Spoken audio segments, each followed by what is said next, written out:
క్రీస్తునందు మిత్రులరా,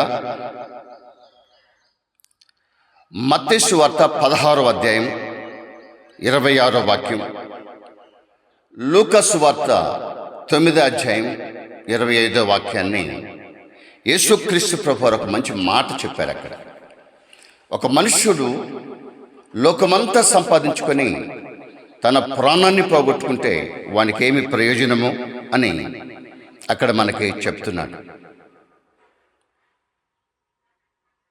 ఈ మాటని బాగా ధ్యానం చేద్దాం పిల్లలు. దీని కొరకై ఒక చిన్న ఉపమానాన్ని చెప్తాను, వినండి. ఒక మోరల్ స్టోరీ. ముగ్గురు దొంగలు ఒక ధనవంతుణ్ణి కొట్టి కొరప్రాణముతో పడవేశారు. వాళ్ళు అనుకున్నారు అతడు చనిపోయాడని. సరే, ఈ ధనాన్ని తీసుకున్నారు, నిర్మానుష్యమైనటువంటి ఒక ప్రాంతానికి వెళ్ళారు. వెళ్ళి దాన్ని పంచుకోవాలని అనుకుంటున్న ఈ సమయంలో ఒకడన్నాడు, ఒరే, నువ్వు వెళ్ళి, ఆకలిగా ఉంది, నువ్వు వెళ్ళి భోజనం తీసుకురాపో అని చెప్పాడు. వీడు వెళ్ళాడు భోజనం కోసమై. ఈ మిగిలిన ఇద్దరు అనుకున్నారు, ఒరే, మనిద్దరం పంచుకుందాం దీన్ని, వాడు ఎలాగో లేడు కదా, వాడు వచ్చిన తర్వాత వాడిని చంపుదాము, మన ఇద్దరమే దీనిని పంచుకుందామని వాళ్ళు తలంచారు. దానికోసమై కాపు కాసుకొని మాటు మణిగి ఉన్నారు.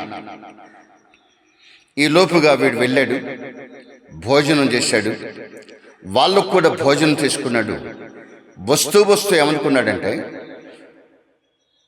ఇందులో విషం కలుపుతాను, ఇది తిని వాళ్ళిద్దరూ చనిపోతారు, నేనొక్కనే ఈ డబ్బంతా తీసుకోవచ్చు అని వాడు ఆలోచన చేసి అందులో విషం కలిపాడు.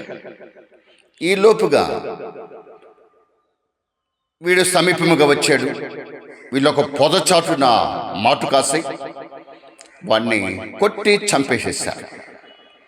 సంతోషిస్తున్నారు, ఆనందిస్తున్నారు.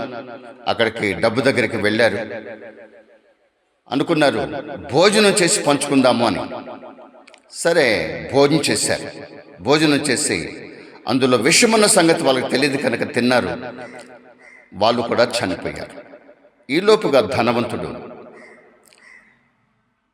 పోలీసులను తీసుకొని అక్కడికి చేరుకునేటప్పటికల్లా వాళ్ళు వస్తున్న త్రోవలో ఒక శవం పడి ఉంది, ఒకడు చనిపోయి ఉన్నాడు.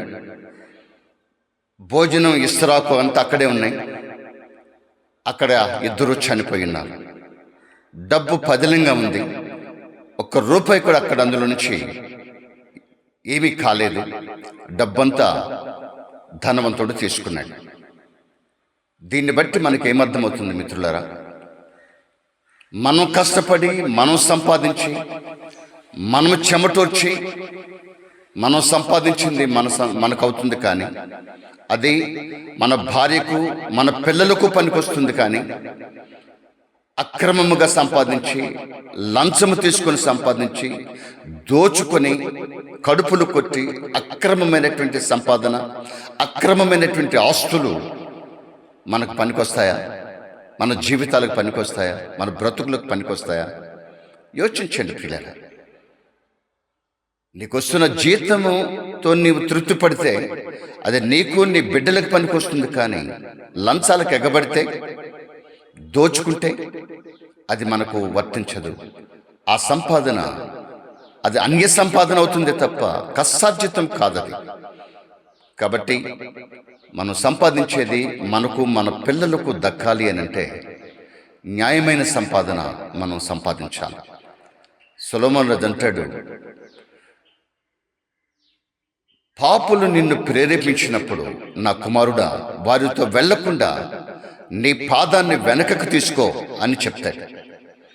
అదే సొలొమోను ఏమంటాడంటే, మంచివాడైన తండ్రి తన పిల్లలకు ఆస్తిని సమకూరుస్తాడు అని చెప్తాడు. మంచి వాళ్ళమైన మనం మన పిల్లలకు మంచి ఆస్తిని, నీతియుక్తమైనటువంటి ఆస్తిని సంపాదించి పెడదాం పిల్లలు. అక్రమమైన ఆస్తి, అన్యాయమైనటువంటి ఆస్తి, దుర్మార్గంగా సంపాదించినటువంటి ఆస్తి, అది భార్యకు పనికిరాదు, పిల్లలకు పనికిరాదు. చివరికి దానివలన మనకి చెడ్డ పేరు, అపకీర్తి తప్ప దానివల్ల మనకు వచ్చేది ఏమీ ఉండదు పిల్లలు. కనుక ఒకడు లోకమంతా సంపాదించుకొని తన ప్రాణాన్ని పోగొట్టుకుంటే మనకి ఏమిటి ప్రయోజనం? డబ్బు కంటే ప్రాణము ముఖ్యమైనది కదా, వస్త్రముల కంటే ప్రాణము ముఖ్యమైనది కదా, వెలగలిగినటువంటి వస్తు ఆభరణాల కంటే ప్రాణం చాలా విలువైంది కదా, శ్రేష్టమైంది కదా. కనుక దానికోసమై మనం ఈ లోకములో యేసుక్రీస్తు నందు విశ్వాసం ఉంచి మిగిలిన ఈ శేష జీవితాన్ని యేసుక్రీస్తు కొరకై త్యాగం చేద్దాము. దేవుడి మాటలను దీవించి ఆశీర్వదించును గాక. ఆమేన్.